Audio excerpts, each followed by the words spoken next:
Shalom, shalom, Yasharad, shalom, shalom, Mashpacha, shalom, shalom. Trust everybody had a most awesome Shabbat. And it's having an awesome Yom Rashon, Samak Yom Rashon. Everybody have a glad, exulting, glad,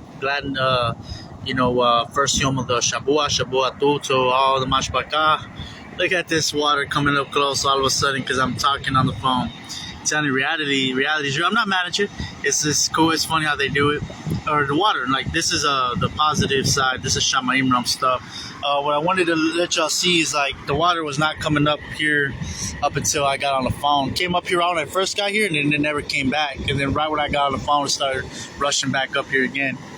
But yeah, I wanted to show you the sun, like this dark and gloominess, like I was talking about. I don't want to spend too much time because it gives energy to the paradigm, to the Babylon World Wide Web, the webbing of in the matter, and it's already getting sunny, and I don't want to give it too much energy being on here to cause them to bring the sun out. But it's been dark and gloomy.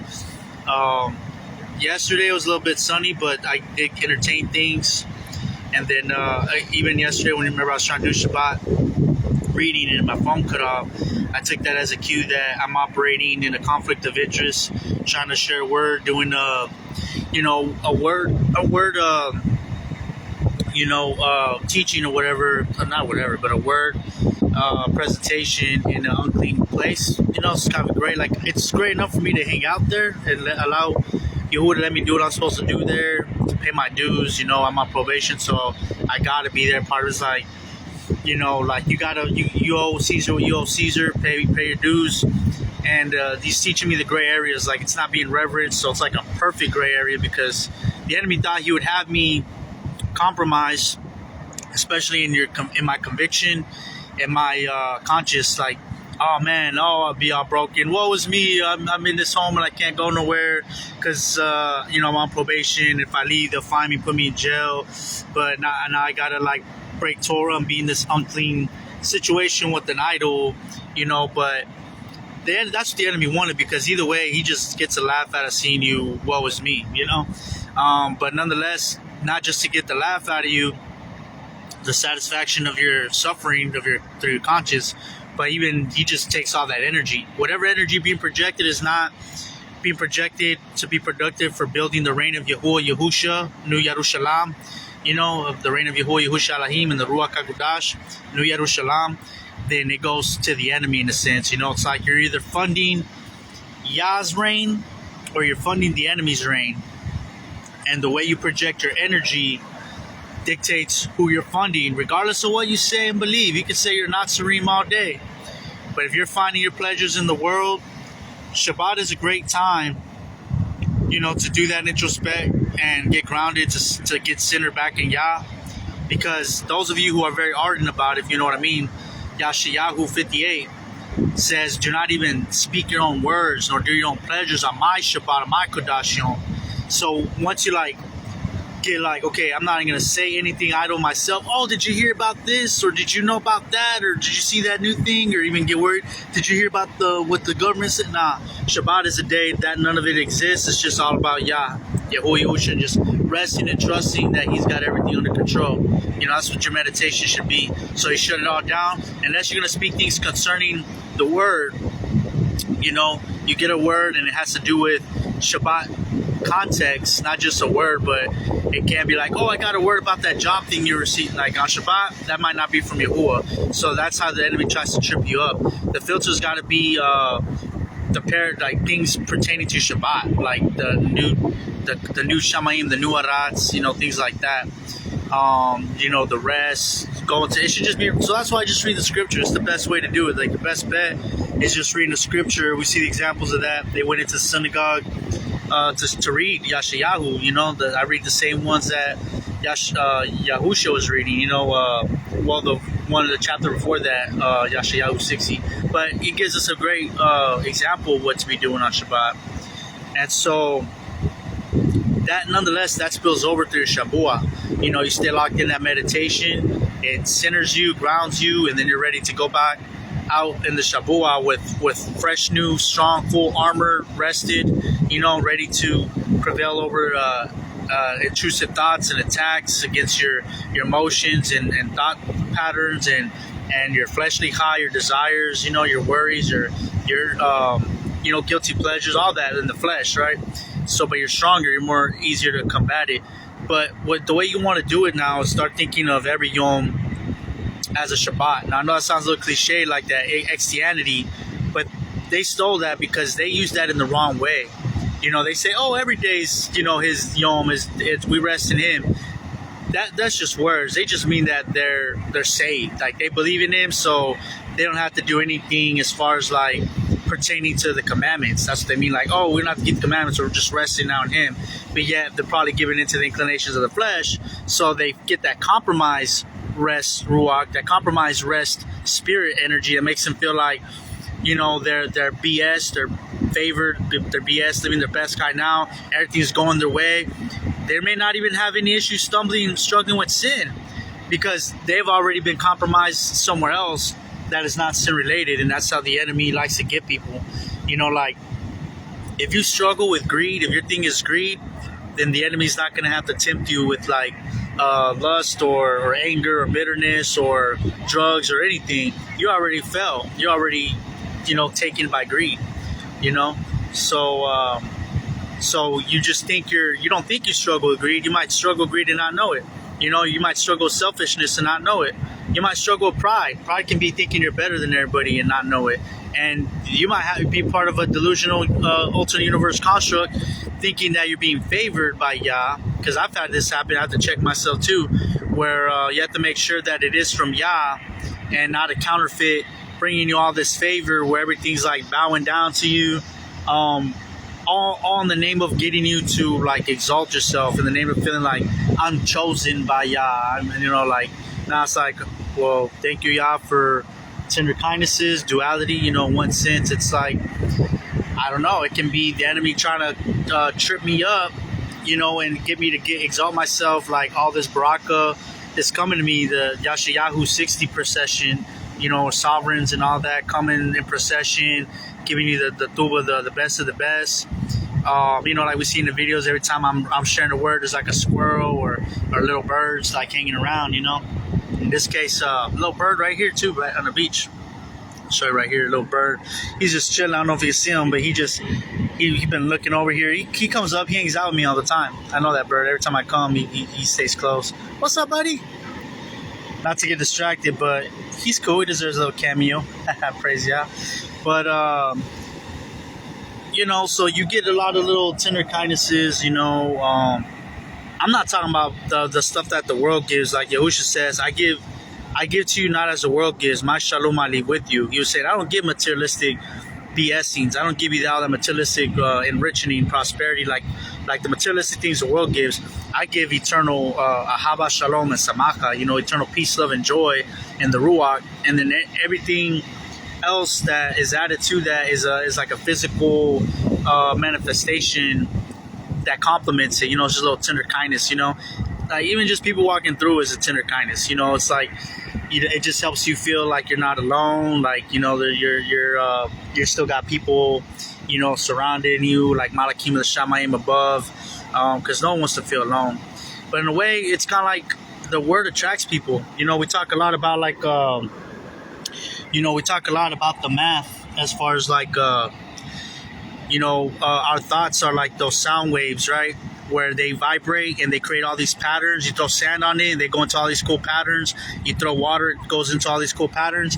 That's our thoughts and meditations. And when it's on the word, you saw that like there was nobody here when I started the video, and then all of a sudden a lot of people showed up because that's what the word does. The word it pretty much attracts people so that they can hear the word. You know what I mean? That's what it's meant to do.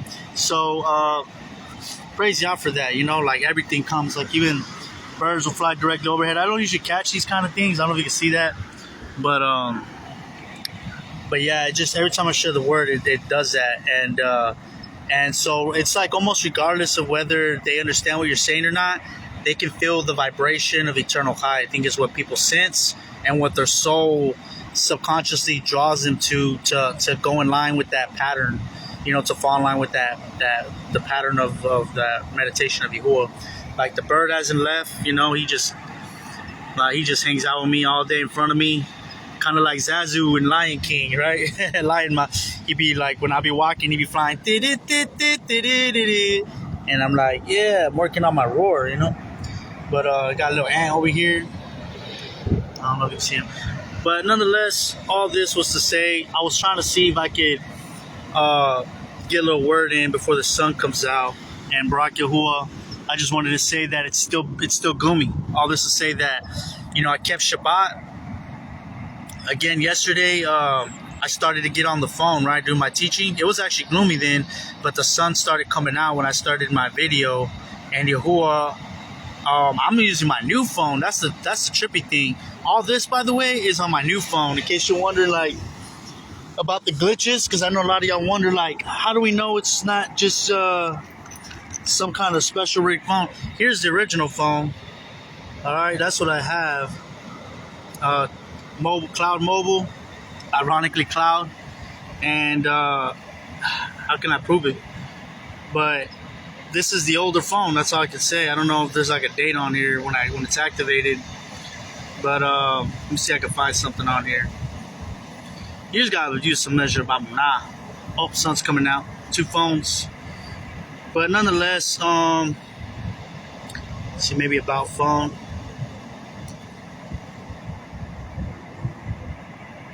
Yeah, I don't know how to check to show you anything. But that's the original phone that glitch and bring out the cosmic stuff. So if you're seeing cosmic stuff now, this is doing the same exact program from the old phone on the new phone, because it's not a phone issue. You could have this phone, it won't happen. It's what I'm a part of. I'm the vibration. Barak Yahuwah, he made me a part of the vibration that extends. All right, phone's glitching. Like as far as like losing connections, that means Yahuwah is telling me it's time to shut it off, because it does. It's a double-edged sword. It gives you the words you can understand and do something about it. Do what I'm doing. But on the other sense, it also, the enemy extracts, because I'm using this. He takes his energy tax. And all right, so it keeps doing it. I'm inviting you to the Garden of Adon. Get naked, get nude, get away from technology, and get centered. Get away from insecurities. If you think that'll help, it'll help with lust and insecurities. And it just like start at, you came in this world naked and leave naked, and there's nothing to it. All right, so yeah, and all that to say that it was getting gloomy yesterday, so the video cut off yesterday. Yahuwah's let me know. I didn't get mad at it. That, hey, if you want me to empower that realm with the gloom, bring in the gloom of darkness to keep people wondering and repenting, keep my ruach there to convict them, you need to stay off the phone, because do not touch the unclean thing. It's part of the enemy's tools. So he got me off. I just went to the park and played with the squirrels. I was feeding squirrels from my hand, meditating on the word, reading to them. My Natsarym Shabbat reading to the squirrels. They're listening, and I was feeding them. And then it started to get kind of gloomy and overcast towards the end of the Yom. But Yahuwah saved it for this Bakar, because this man, at like 2, 3 in the morning, I just woke up and it was so cloudy outside, like so foggy. It was coming inside the room a little bit, you know. I could tell, like, if our fan wasn't on, it'd be in the room. But it was just so foggy, you couldn't even see outside the window. And that was cool. And it was like that all Bakar. Even now, it's getting a little brighter only because I'm testing it. The phone, being on the phone, breaks it up. So I'm using that kind of like as a benchmark. And it's real. So I don't know what else to tell y'all.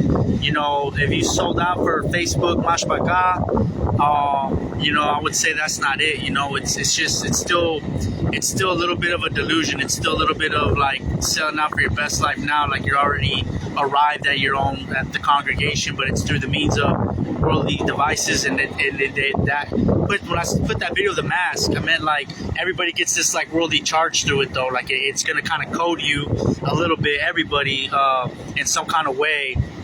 But the key is to communicate these things so we can all get together and unplug, because this is not the true way to congregate. They're only fishing information out of us, wondering getting information like this, wanting to see how we do the things we do in the Ruach, for those who are the real ones doing it.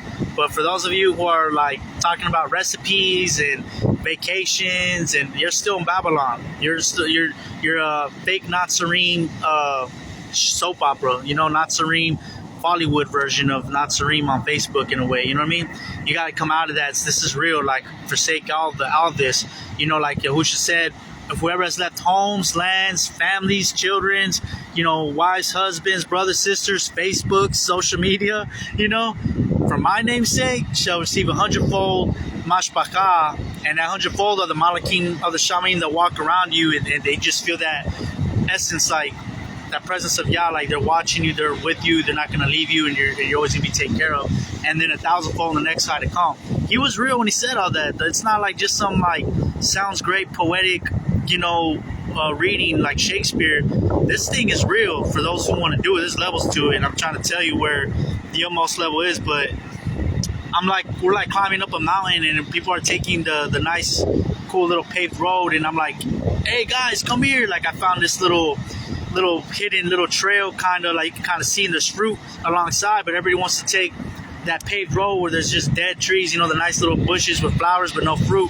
But I found fruit, but it's in the wilderness. Like, this is it. We gotta cut through and pave and carve through the mountain in the woods. And I'm like, come on, come with me up this hill, come with me. And nobody wants to go. They want to enjoy that nice little superficial hike, with their hiking shoes and their hiking gear. And like, man, we gotta get dirty and go through. So anyway, sun's coming out, so I'm gonna have to let you go. Yahuwah's in line.